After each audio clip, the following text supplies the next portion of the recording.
તો જામનગરમાં કાર ચાલકે અકસ્માત કર્યો છે, જેમાં સોય ટોલ નાકા પાસે અકસ્માત સર્જાયો હતો। રોડ ક્રોસ કરી રહેલા વૃદ્ધ સહિત 5 લોકોને કાર ચાલકે અડફેટે લીધા હતા। સ્થાનિકોએ કાર ચાલકને ઝડપી લઈને મેથી પાક પણ ચખાડ્યો હતો। અકસ્માતમાં વૃદ્ધને ગંભીર ઈજા પણ પહોંચી હોવાનું સામે આવ્યું, તો અન્ય 3 લોકોને સામાન્ય ઈજા પહોંચી છે।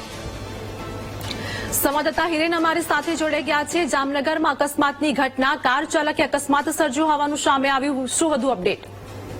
જી આપની ચોક્કસ જણાવ્યું કે જામનગરના જે ટોલ નાકા છે ત્યાં અકસ્માત સર્જાયો તો ગત રાત્રિના એક કાર ચાલક એક વૃદ્ધને અડફેટે લેતા જે સ્થાનિક લોકો છે તેને રસ્તામાંથી સાઈડમાં ખસેડવા માટે જઈ રહ્યા હતા। તે દરમિયાન એ વૃદ્ધને ખસેડી રહ્યા હતા, તે દરમિયાન અન્ય એક કાર ચાલકે પણ આ 4 થી 5 જેટલા લોકોને અડફેટે લીધા હતા। એટલે કે વાત કરીએ તો જે ટોલ નાકા પાસે એક અકસ્માત સર્જાયા બાદ બીજો પણ અકસ્માત સર્જાયો હતો, જેમાં જે વૃદ્ધને પેલા કાર ચાલકે અડફેટે લીધા હતા તે જ વૃદ્ધને અન્ય કાર ચાલકે અડફેટે લેતા તેને ગંભીર ઈજાઓ પહોંચી હતી। સ્થાનિકોએ જે પહેલો કાર ચાલક છે તે અડફેટે લઈ અને ફરાર થયો હતો, જ્યારે અન્ય જે કાર ચાલક છે તેને ઝડપી પાક મેથી પાક ચખાડ્યો હતો। તો બીજી તરફ જે વૃદ્ધને ગંભીર ઈજાઓ પહોંચતા સારવાર અર્થે હોસ્પિટલે ખસેડવામાં આવ્યા હતા, તેમજ અન્ય 4 થી 5 જેટલા લોકોને સામાન્ય ઈજા પહોંચતા હોસ્પિટલ ખાતે ખસેડવામાં આવ્યા હતા। સ્થાનિકોએ પોલીસને જાણ કરતા જ પોલીસ તંત્ર દોડ્યું હતું,